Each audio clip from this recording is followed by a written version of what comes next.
सुप्रभात देवियों और सज्जनों, मैं कर्नल सोफिया कुरैशी और मेरे साथ विंग कमांडर व्योमिका सिंह आज आपको 6 से 7 मई 2025 की रात 1:05 से 1:30 बजे के बीच भारतीय सशस्त्र बलों द्वारा अंजाम दिए गए ऑपरेशन सिंदूर के बारे में जानकारी देंगे।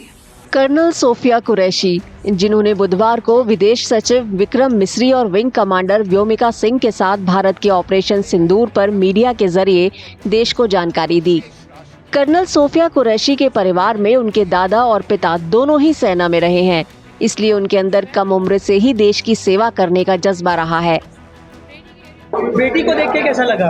ये प्राउड हुआ ना कि हमारी एक बेटी ने राष्ट्र के देश के कुछ किया, ये अपने राष्ट्रीय से कुछ किया, वो प्राउड हुआ है। बचपन से वो किस तरह के उनका नेचर था? उनको आर्मी में जाने की किस तरह कितना वो क्या था कि हम लोग सभी पूरा फैमिली आर्मी में थी, तो वो एक पैतृक गुण आ गया उसके अंदर, क्योंकि हम लोग सब आर्मी में भी बार फील्ड में रहा हूँ।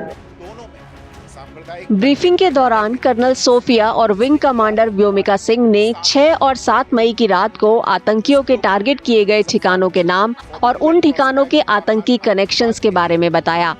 सिग्नल कोर की अधिकारी सोफिया कुरैशी ने हिंदी में बात की, जबकि भारतीय वायुसेना की helicopter pilot wing commander Vyomika Singh ने अंग्रेजी में मीडिया को जानकारी दी। 2017 में आयोजित एक पैनल चर्चा में कर्नल सोफिया ने सेना में जाने की अपनी यात्रा के बारे में बताया था कि उन्हें ऑलिव ग्रीन वर्दी पहनने की प्रेरणा कहां से मिली थी। हमारी बेटी ने जो हमारे देश के लिए, हिंदुस्तान के लिए किया है, उससे हमें बहुत खुशी है और इसी तरह से आगे बढ़ना चाहिए और भी लोग अपनी बेटियों को इसी तरह भेजें और पढ़ा लिखा के उनको ताकि काबिल बने तो वो कुछ अफसर बन सके और जो हमारे देश के लिए कुछ कर सके। हर घर से एक बेटी और एक बेटा जाना चाहिए। जब टीवी देखा था मुझे बिलीव ही नहीं हुआ। मैंने बोला अरे ये तो मेरी बहन है। और जब वो मैसेज उनका सुना, जिस तरह से उन्होंने पाकिस्तानियों के हमारे इंडियन फोर्सेस ने निस्तो नाबूद किया है, ऐसा लगा कि अब हिसाब पूरा हुआ है और छाती छल से फूल गई। ये ऐसा मोमेंट है कि फौजी जिस चीज़ का मोमेंट करता है कि भाई देश के लिए कुर्बान होने का जज्बा, और ऐसा मौका मिले कि भाई देश के लिए दुश्मनों को मिटा देने का मौका मिला है, इससे बड़ा कोई मोमेंट फौजी के लिए होता ही नहीं। सोफिया एक सैन्य माहौल में ही पली बड़ी।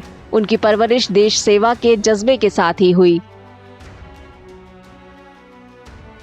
जब वो छोटी थी तो उनकी दादी जो है कहानी सुनाती थी। हम लोग कि भाई दादा तुम्हारे आर्मी में थे, इसमें क्या होता है, कैसे क्या होता है, सब बताती थी। जब छोटी थी वो तो दोनों बहनें लेकर रिवाल्वर खेलती थी, लो ठाए ठाए मार दिया, मैं तो लो मर गई, ऐसे खेलती थी।